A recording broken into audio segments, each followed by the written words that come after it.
The string quartet had just struck up another slow waltz when I caught the glow of Emily's phone lighting the hollow beneath her cheekbone. The screen tilted just enough for me to read the single line that detonated everything. Can't wait to feel you again tonight, bride or no bride. My stomach folded in on itself like a cheap lawn chair.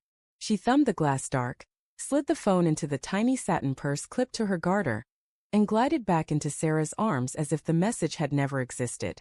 The two of them spun under the fairy lights, white dress against midnight suit, laughing in perfect sync while I stood at the edge of the parquet floor clutching a glass of champagne that had gone warm and flat an hour earlier. I told myself it was a prank. Some idiot cousin with a burner app.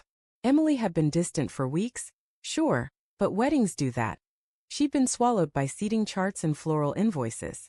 Still, the words clung to the roof of my mouth like spoiled wine.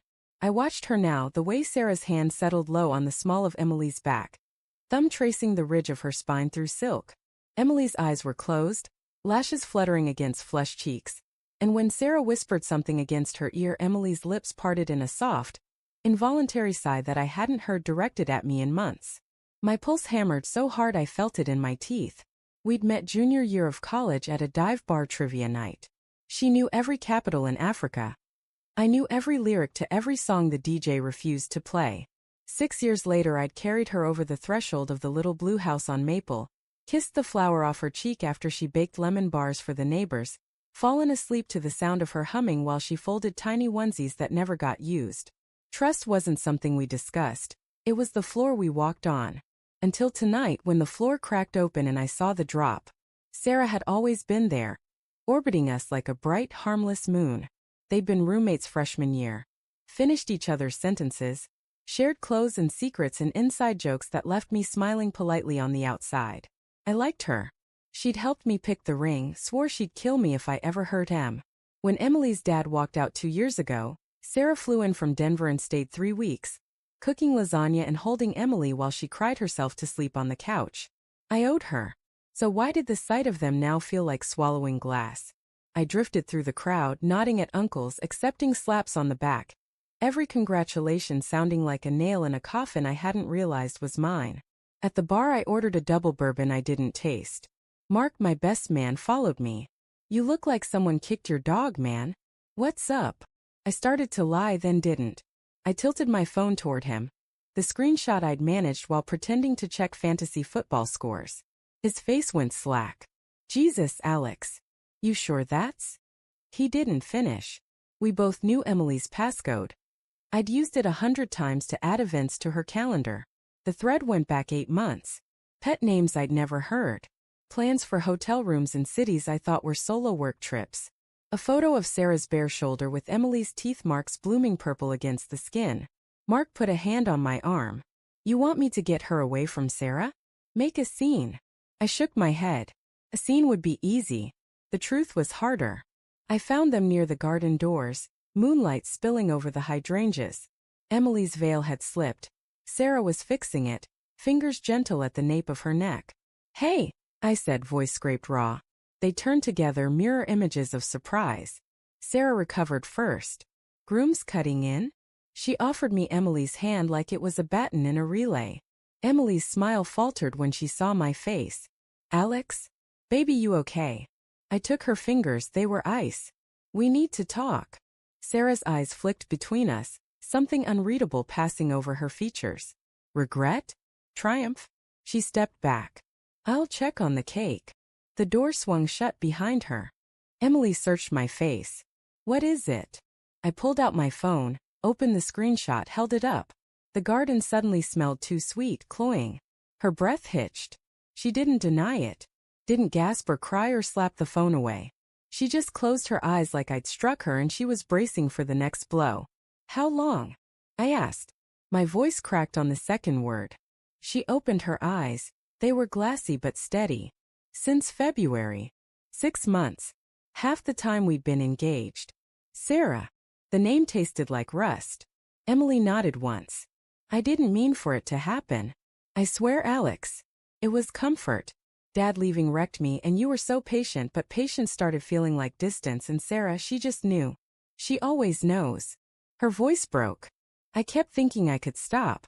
That after the wedding it would fade. That I could choose you clean. Choose me clean. Like I was a shirt she'd spilled wine on and planned to bleach later. You let her touch you in our bed? The question tore out before I could stop it. Emily flinched. Never here. Never in the house. As if that made it sacred.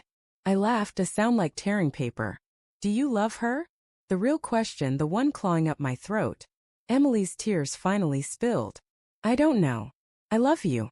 I do. But with her it's easy. Like breathing. Easy.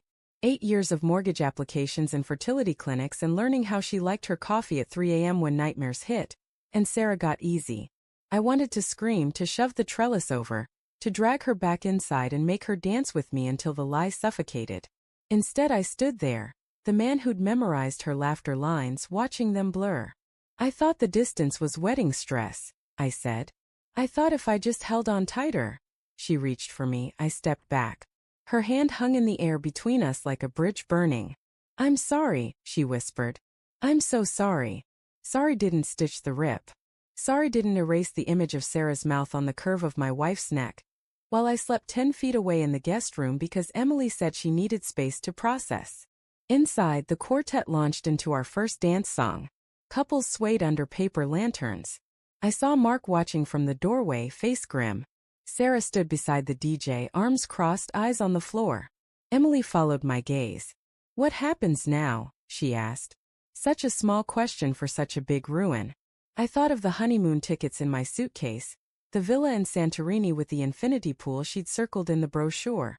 I thought of coming home to the blue house and packing her books into boxes while she watched from the porch. I thought of waking up alone and realizing the bed would never smell like her coconut shampoo again. I don't know, I said. The honest answer finally. She nodded, swiped at her cheeks with the heel of her hand, smearing mascara into tiny starless galaxies. I'll tell my mom I have a migraine. We can leave separately. Give you space. Space. The word we'd weaponized for months. I almost laughed again. Yeah, I managed. Space. She walked back inside first, veil trailing like a surrender flag. I stayed in the garden until the music stopped and the caterers began stacking chairs. Mark found me an hour later, handed me a flask. We didn't speak. When the last car pulled away, I stood in the empty lot, gravel crunching under my rented shoes, staring at the fairy lights blinking out one by one. Somewhere inside those walls my marriage had ended with a waltz and a text message. I pulled the ring from my pocket, hers, the one I'd slipped on her finger 6 hours earlier while promising forever, and turned it until the diamond caught the moon. Then I slipped it into the koi pond and watched the ripples swallow the last glint of us. Love doesn't die in screaming matches or slammed doors. It drowns quietly in a garden no one will remember, while a string quartet plays a song you once believed was yours alone.